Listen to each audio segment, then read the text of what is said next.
àwọn àwòrán tí à ń wò yìí ni àwọn ọba tó ń kópa takuntakun nínú fọ́nrán ta fẹ́ wò yìí. Bẹ́ẹ̀ sì ni àti ọ̀pọ̀lọpọ̀ ọba nílẹ̀ olómìnira Benin àti ní Nàìjíríà. Ẹ máa bá wa kálọ. Mo kí gbogbo ẹ̀yin tí ẹ̀ ń wò mí nílé. Èmi ọmọ yín ni olóyè Tolúlàṣẹ Ògúntósìn Táyé, olùwárí alifábẹ́ẹ̀tì Odùduwà. Mo mọ̀ pé ẹ ti máa rí ní ẹ̀yìn àwòmáwòrán yìí. Ohun tí mo fẹ́ wá bá wa sọ lénìí kò ń ṣe ọ̀rọ̀ alifábẹ́ẹ̀tì Odùduwà, ọ̀rọ̀ nípa ilẹ̀ káàárọ̀ oòjíire ní ilẹ̀ olómìnira Benin àti ní Nàìjíríà ni mo fẹ́ bá wa sọ ní èní.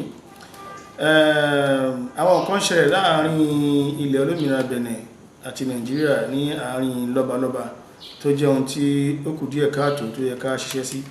Mo gbé ọ̀rọ̀ wá bíbá ilé ní láti wá fi hàn wá wípé ààfin àwọn ọmọ Odùduwà mẹ́ta tó wà ní ilẹ̀ olómìnira Benin ó ti ń bọ́ sí ọwọ́ àwọn àjòjì, ṣùgbọ́n Ọlọ́run bá fún wa ní oore ọ̀fẹ́ tí a jà fún àwọn kan tá a sì rí àwọn kan ṣe.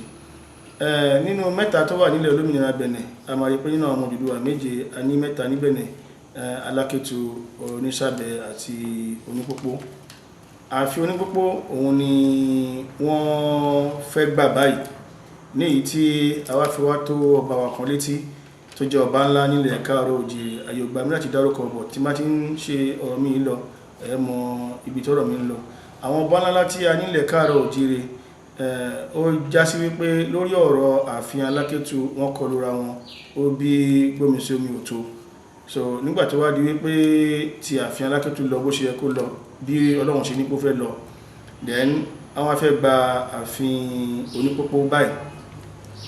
Ààfin Onípópó tí wọ́n fẹ́ gbà yìí, òun ló mú èmi ọmọ yín tí mo wà ní iwájú yín tí mo gbé ọ̀rọ̀ yìí wá sí ààfin bàbá wa ní ilẹ̀ káàárọ̀ oòjíire. Bàbá wa gbọ́ ọ̀rọ̀ mi, wọ́n gbé yẹ̀wò, wọ́n rí pé ó nítumọ̀. Àwọn bàbá wa nílẹ̀ olómìnira Benin, àwọn náà wọ́n wá sí ilé, wọ́n dẹ̀ wá bá bàbá wa sọ̀rọ̀. Bàbá wa gbà wípé àwọn á ṣe iṣẹ́ lórí ẹ̀. A mú ọjọ́ pẹ̀lú ìjọba ilẹ̀ Grand Popo ní ààfin Onípópó tí wọ́n fẹ́ gbà. Bọ̀ kí a tó tẹ̀síwájú ọ̀rọ̀ wa yìí, màá fẹ́ kí ẹ wò. Àwọn kan máa ń sọ wípé olóyè Tolúlàṣẹ wípé kò rí ibi tó máa náwó sí lọ́fà tó fi náwó rẹ̀ sí ilẹ̀ káàárọ̀ oòjíire, pàápàá jùlọ láàárín àwọn lọ́balọ́ba, wípé kí ló kàn mí pẹ̀lú ààfin Onísàbẹ̀, kí ló kàn mí pẹ̀lú ààfin Onípópó, kí ló kàn mí pẹ̀lú ààfin Alákétu, bẹ́ẹ̀ ni kí ló kàn mí pẹ̀lú ààfin Oníkòyí, Alágẹ̀ṣẹ̀, Tìlú Àjàṣà ilé. Gbogbo ààfin ilẹ̀ Benin pátá òun ló jẹ́ mi lógún tí mo lè bẹ̀rẹ̀ iṣẹ́ lórí ẹ̀ ní 2002. A máa fi àwọn àwòrán kan hàn yín bí mo ṣe bẹ̀rẹ̀, ìdí tó fi jẹ́ mi lógún láti jà fún ààfin Onípópó. Lọ́wọ́lọ́wọ́ báyìí tí gbogbo wa láti jọ jà fún ààfin Onípópó, a ti jà fún, a ti yege, ṣùgbọ́n ó kù síbi kan, bí tó kù sí yẹn òun fẹ́ kí gbogbo wa jọ wò nínú àwòmáwòrán yìí. Ẹ jẹ́ kí a máa ká lọ. Gẹ́gẹ́ bí a ṣe ń sọ̀rọ̀, a kó ẹgbẹ́ wọ ilẹ̀ olómìnira Benin ní 2003, a dẹ̀ kó ẹgbẹ́ yẹn jáde ní 2005. Ọ̀rọ̀ láti ẹnu kábíyèsí Oníkòyí Alágẹ̀ṣẹ̀, ẹ jẹ́ kí a gbọ́ nǹkan tó Oníkòyí Alágẹ̀ṣẹ̀ sọ, kí púpọ̀ nínú wa lè bá mọ ìdí tí Tolúlàṣẹ fi gbọ́dọ̀ jà fún ààfin ilẹ̀ káàárọ̀ oòjíire nílẹ̀ olómìnira Benin. Ìṣòro oríṣiríṣi la bá pàdé o, léyìí tí gbogbo iná sì máa rí ìtumọ̀. Gbogbo wa lágbàáyé a gbọ́dọ̀ ṣera wa lọ́kan, ọ̀kan ni wà pé méjì. Ìgbà tí ọmọ wa Táyé tí ń wá lálẹ́, ń wá lọ́sàn-án tó jò ń wọ̀ gbogbo gbà, ní máa ń gbé bẹ̀ títí 11 o'clock lálẹ́. Ẹ wá wo ọmọ yẹn, yóò dáa fún un. Lẹ́yìn ọjọ́ yìí ni a pe bàbá wa late ambassador Ṣẹ́gun Oníṣọlá wá sí ìlú Àjàṣẹ́ láti wá ṣe ìrànlọ́wọ́ lórí bí àwọn lọ́balọ́ba ilẹ̀ Benin Yorùbá ṣe máa ní ìṣọ̀kan látara ohun tó wáyé ní ìlú Sakété, tí mo sì bá àwọn ọba wọ̀nyí sọ̀rọ̀ tí wọ́n sì gbà láti ní ìṣọ̀kan. La fi pé bàbá wa àti Àrẹ̀mọ Táíwò Àlímì tí ẹ̀ ń wò yìí, àwọn ni wọ́n wá sowọ́pọ̀ pẹ̀lú Tolúlàṣẹ fi ṣe ìṣọ̀kan láàrin lọ́balọ́ba.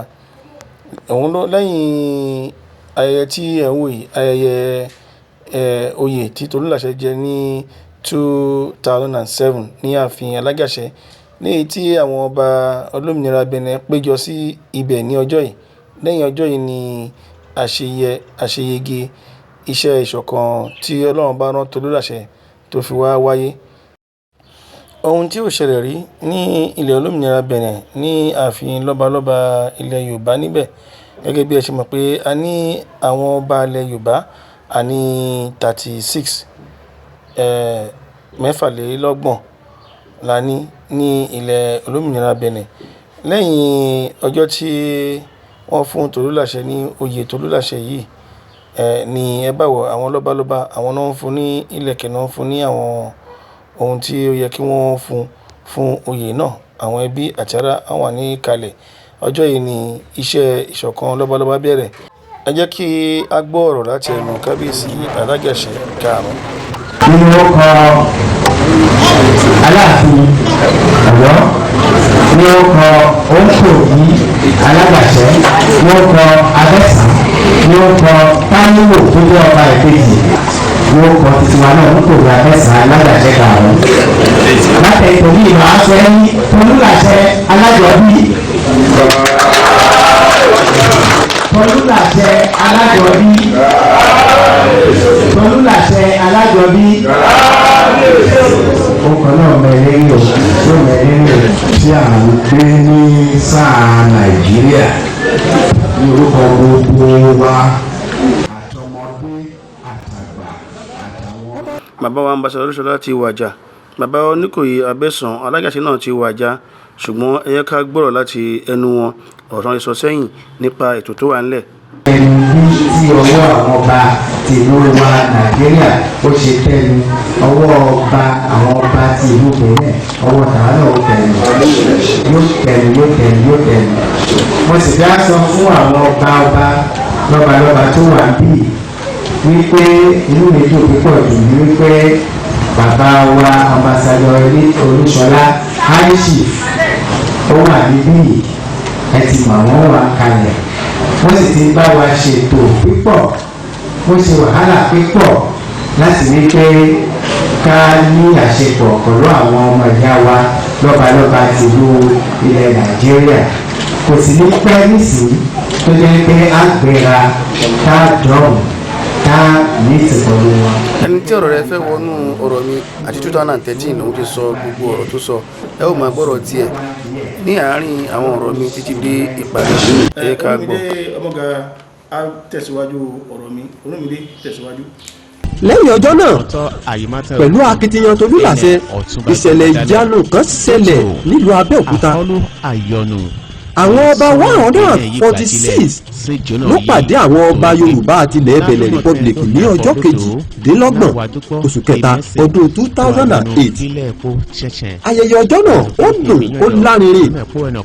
Gómìnà ìpínlẹ̀ Ògùn lásìkò náà, Ọ̀túnba Gbẹ́ngà Daniel, àwọn ni wọ́n gbé ètò náà lárugẹ. Ọjọ́ náà lẹ́ ń wò yìí. Ẹ jẹ́ ká gbọ́ ọ̀rọ̀ tí ọba Aláké ti ilẹ̀ Ẹ̀gbá sọ lọ́jọ́ náà. Eléyìí tí ó ń ṣẹlẹ̀ lónìí, ká dúpẹ́ lọ́wọ́ Ọlọ́run wípé ó ṣojú ẹ̀mí wa, nítorí ààlà tí ó jẹ́ àtọwọ́dá artificial boundary tí àwọn ìbò ti fi sí àárín wa láti 1884 sí 1885. Àwọn èèyàn ti dábàá látijọ́ láti yọ ààlà ìkúrò ń bẹ̀, ṣùgbọ́n mi ò rò pé a ti rí nǹkan tó tẹ̀lé gbogbo iṣẹ́ tí àwọn èèyàn ṣe. Fún eléyìí, ní orúkọ gbogbo àwọn lọ́balọ́ba ìpínlẹ̀ Ògùn, èmi gẹ́gẹ́ bí alága, mo dúpẹ́ púpọ̀ lọ́wọ́ gómìnà wa. Lẹ́yìn ọjọ́ yìí ni ìpàdé Royal Vanguard wáyé ní ilẹ̀ olómìnira Benin. Ẹ jẹ́ ká gbọ́ ohun tí ó ń ṣẹlẹ̀. Ẹ gbọ́ ohun tí ọba Ọláoyèdépò Onísàbẹ̀ ti ìlú Ìsàbẹ̀ sọ. Olúwa láṣẹ ẹ̀ńgẹ́ dàpọ̀ ẹ̀ńgẹ́ rìn ọmọ náà lọ́wọ́ fún wa dáadáa. Olúláṣẹ kò sí máa ń níw lọ, kò ní yá òun padà ní gbogbo ọmọ ọba Yorùbá ń bẹ̀ náà wọn ní ń kùsù gbogbo ńlọ́ntì gbogbo wọn ni kẹrin lọ́wọ́ ọwọ́ bẹ́ẹ̀ sí tásí níwọ̀n tó ẹ̀ bẹ́ẹ̀ ni ọba Ológùnbà náà sọ̀rọ̀ ẹ̀gbọ́n táwọn náà ní. púpọ̀ iṣẹ́ tí ń lọ dáadáa yìí ẹ bá wa tọ́jú ọmọ yìí Tolúlàṣẹ ọlọ́run wò iṣẹ́ kékeré ni ọlọ́run ó ṣe àṣeyọrí ni ó sì máa ṣe ikú ìní gbà lọ́wọ́ wa ní kékeré á dàgbà á dògbò gbogbo wa náà bí a ṣe jókòó yìí. ìjẹ́ ká tó bọ̀ ọ̀rọ̀ látẹnu ọba Ọ̀rìjẹ̀. lọ́wọ́lọ́wọ́ nísìnyí lóko ẹrú la ṣe wà báyìí àwọn tí wọ́n ti mú wa ń sìn náà ni wọn ò ti fi wá sílẹ̀ dákun tó bá jí àṣìṣe yìí láṣeyọrí ẹ̀yin bàbá wa tí ń bẹ ní Nàìjíríà ẹ̀yin ni ẹ̀ ní wojú ọkọ yín o ẹ̀ ní wojú ẹ̀dùn yín ẹ̀ ní wojú àdá yín ẹ̀ máa fi ṣá òkúta ni o torí pé inú òkúta ni wọ́n so wá sí o bí ẹ ti ṣe lè fọ́ òkúta náà tá a lè tú jáde òun náà ní kẹ́ bẹ̀rẹ̀ sí bá wa wá ọ̀nà àṣeyọrí níbẹ̀ ọlọ́run ṣe ẹ́ ṣàṣeyọrí o. Tolúlàṣẹ ọlọ́run ńlá kan kẹgbẹ́ fún Tolúlàṣẹ kí gbogbo Nàìjíríà àti Republic of Benin kí wọ́n mọ̀ sí ẹnìkan pàtàkì tó wúlò fún àkóso ìlú tó sì ń ṣàkójọ tó sì ń ṣiṣẹ́ láàrin àwọn èèyàn títí láàrin àwa ọba. lẹ́yìn ọ̀rọ̀ ọba Ọ̀rìjẹ̀ ìjọba tó gbọ́ ọ̀rọ̀ ọba Ọlọ́ta tó ní kejì ti ilẹ̀ Benin Republic. tá a bá ní àwọn ọba Yorùbá tó wà ní ìbẹ̀rẹ̀ tí ì rí 1/4 of it. Number 2, a kì í bọ̀bọ̀ yìí Chief Olúlàṣẹ bẹ́ẹ̀ ni a kì í wọn pé ọ̀tọ̀ ẹ̀ try fún wa nítorí ó tàn náwó ẹ̀ èmi ò mọ̀ tí ó tẹ̀ ń bá owó lọ́wọ́ nǹkan tájì máa ń lọ sí Èkó padà but ó tẹ̀ ń try. ọmọ wa Tolúlàṣẹ òun náà wọ́n ti sọ fún gbogbo àwọn. gan-an kò sówó kan tẹ́nìkan gbẹ́jọ́ ẹnìkan ò dáwó kó sọ pé wọ́n dáwó ìwọ pàápàá ò mú owó lápò ara ẹ̀ ni. tí mo fẹ́ ṣe láàrin wọ́n sì ní fúdá pé bẹ́ẹ̀ ni àwọn onímọ̀ pé bẹ́ẹ̀ mo kéré kí lọ́jọ́ orí mi ẹ má tẹ̀sán àtẹ̀yà yín lẹ́nu àmọ́ mi ò ní sọ fẹ́rẹ́ fẹ́ má bàa mọ̀ pé bẹ́ẹ̀ mo kókó ni mí màá sọ ọjọ́ mi ọpẹ́ mi ò lópin ní ọjọ́ ìrìnàjò tí wọ́n ní kí n máa dúpẹ́ lọ máa dúpẹ́ títí ilẹ̀ aṣọ. ọjọ́ kejì ọjọ́ náà rèé tí wọ́n lọ bá igbákejì ààrẹ ilẹ̀ olómìnira Benin tí wọ́n bá àṣepàdé pọ̀ lórí ìṣọ̀kan tí Tolúlàṣẹ ń polongo. ilé ìgbìmọ̀ asòfin ni wọ́n wà ibẹ̀ ni wọ́n ti ṣèpàdé ìgbà bẹ́ẹ̀ rí nǹkan. báyìí là á ṣe nílẹ̀ wa èèwọ̀ bòmíì igbákejì ààrẹ orílẹ̀-èdè lẹ́wọ̀n yìí òun náà ni ààrẹ House of Assembly ẹni tó bá ti jẹ́ tó jẹ́ ààrẹ fún House of Assembly òun náà ni máa ń jẹ́ igbákejì fún olórí orílẹ̀-èdè níbẹ̀ orúkọ ẹni náà ni Kofi Nago Kofi Nago Martyre ní orúkọ rẹ̀ Kofi Nago tẹ̀wọ̀n yìí ọmọ Yorùbá ni ìran Yorùbá ni wọ́n ti wá ànàgó sì ni ìran wọn gan pàápàá ẹ jọ̀ọ́ ọmọ ọkọ ni nítorí ní lọ́jọ́ náà ó jẹ́wọ́ ọmọ ọkọ ó gbà wọ́n tọwọ́ tẹsẹ̀ ìṣẹ̀lẹ̀ yìí ló jẹ́ kí n mọ̀ dájú wípé Tolúlàṣẹ ò ṣàdédé so àwọn ọba wọ̀nyí pọ̀ níṣẹ́ ló tò ètò náà bó ṣe tọ́ àti bó ṣe yẹ igbákejì ààrẹ orílẹ̀-èdè Benin ó kí gbogbo wọn ó sì dúpẹ́ gidigidi lọ́wọ́ olóyè Tolúlàṣẹ ṣùgbọ́n nítorí wípé èdè Faransé ló ń sọ nígbàtí Àkànbí Àkàlà tó jẹ́ director of cinematography tó ń túmọ̀ rẹ̀ sí èdè abínibí a ò ní lè máa gbọ́ gbogbo rẹ̀ nítorí àsìkò bá wa ṣọ̀rẹ́. We are the same people in Nigeria and Benin, and we need to reinforce our unity. We need to reinforce our cooperation in many fields: culture field, economical field, social field. You know, between the two countries there are many movements of the populations. So we have, as authorities, we have to accompany them, to reinforce that. so we are very, very happy to welcome Oba from Nigeria, from Ogun State. We hope that this cooperation continue. We try to accompany. We try to in charge to the Ogun State government. In charge to the Ogun State government. You want terms of relationship? Yeah, between the Ogun State, we try to maintain our cooperation in order to have to build the unity. Africa needs unity. I told already my Yorubas that Nigeria for us is a great God. So Nigeria has to be in front and to work together with other African countries to build Africa. tó lẹ́yìn tí wọ́n kúrò níbẹ̀ lọ́jọ́ yìí wọ́n gba ọ̀dọ̀ aláṣẹ àṣà ìbílẹ̀ ti ilẹ̀ Benin Republic lọ. ọmọ Yorùbá gan lòun náà, bàbá rẹ̀ ní ààrẹ orílẹ̀-èdè náà nígbà kan rí. Sógunló lorúkọ bàbá rẹ̀.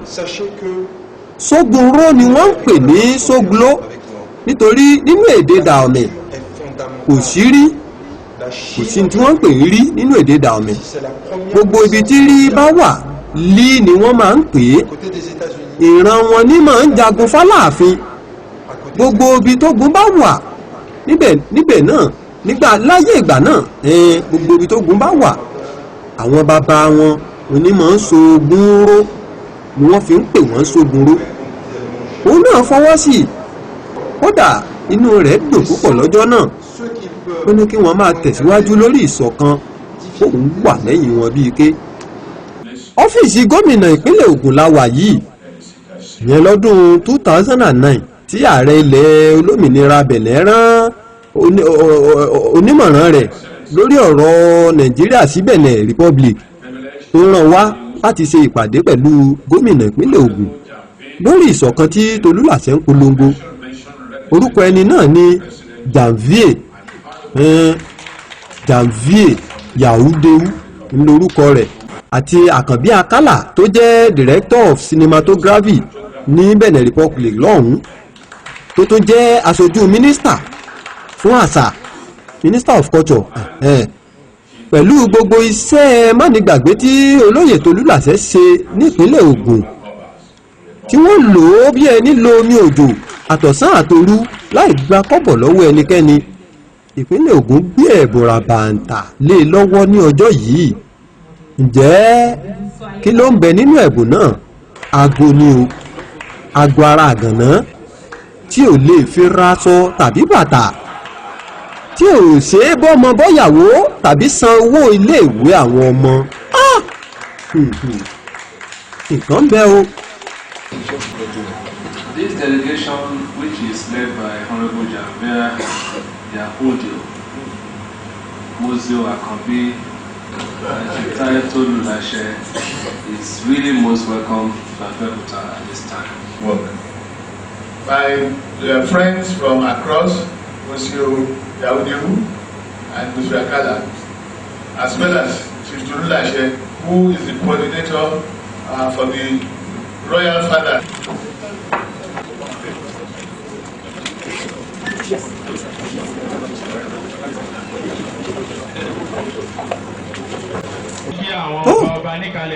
Ètò tí à ń wò yìí ni ó mú àṣeyọrí iṣẹ́ Tolúlàṣẹ, iṣẹ́ tó ti ń ṣe bọ̀ láti 2003. Ètò yìí ló mú un hàn lẹ́yìn ọdún méje. Ọdún 2010 ni wọ́n ṣe ìfilọ́lẹ̀ ìgbìmọ̀ lọ́balọ́ba Yorùbá ní ààfin Alákétu ti ìlú Kétu, èyí ò ní Benin Republic lọ́hùn-ún. Ìbàlẹ̀ láti ṣe alága gbogbo ìlúkù náà. Láti ṣe alága ni a fi ẹ̀gbá òtán ló bá jagun sí ilẹ̀ Dàgbà láti ṣe.